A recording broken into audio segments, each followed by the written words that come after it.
The city of Florence, birthplace of the Renaissance.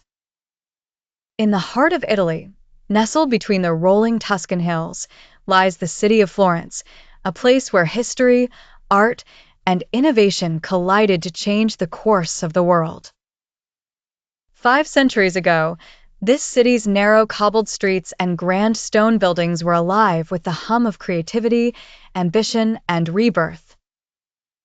Florence was not just a city, it was a living workshop of genius, the birthplace of the Renaissance. A city awakens. In the 14th century, Europe was slowly emerging from the shadows of the Middle Ages. Plagues, wars, and superstition had left much of the continent weary and stagnant. But Florence was different. Its merchants and bankers had grown rich from trade, especially the powerful Medici family, who would soon become the city's greatest patrons of art and learning. Under the Medici's influence, Florence became more than a commercial hub. It became a center of ideas. Artists, architects, and scholars gathered in the city's squares and churches, inspired by ancient Greek and Roman wisdom.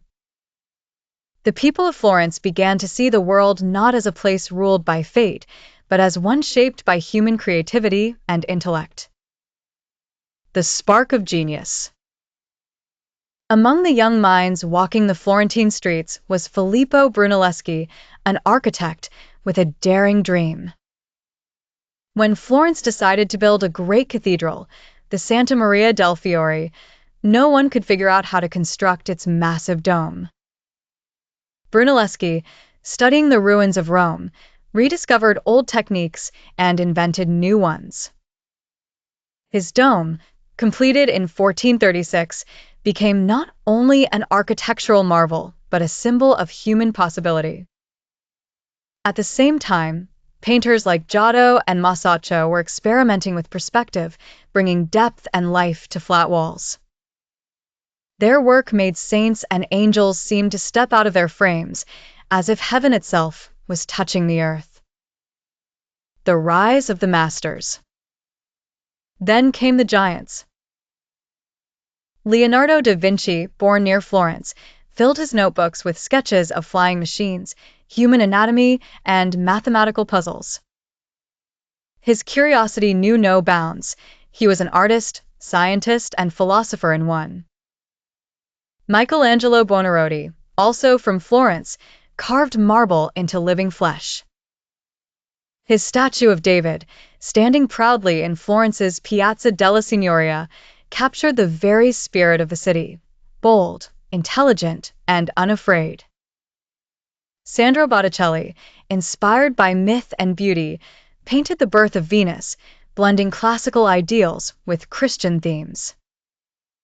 A revolution of thought. But the Renaissance was more than art. It was a revolution in thinking. Scholars like Niccolò Machiavelli studied politics not through divine will but human nature, writing The Prince, a book that still provokes debate today. Others, like Galileo Galilei, dared to challenge ancient beliefs about the universe, laying the groundwork for modern science. Florence's libraries, filled with rediscovered Greek and Roman texts, became treasure chests of knowledge. Its printing presses spread new ideas across Europe faster than ever before. And its humanists taught that every person had dignity, reason, and the power to shape their destiny.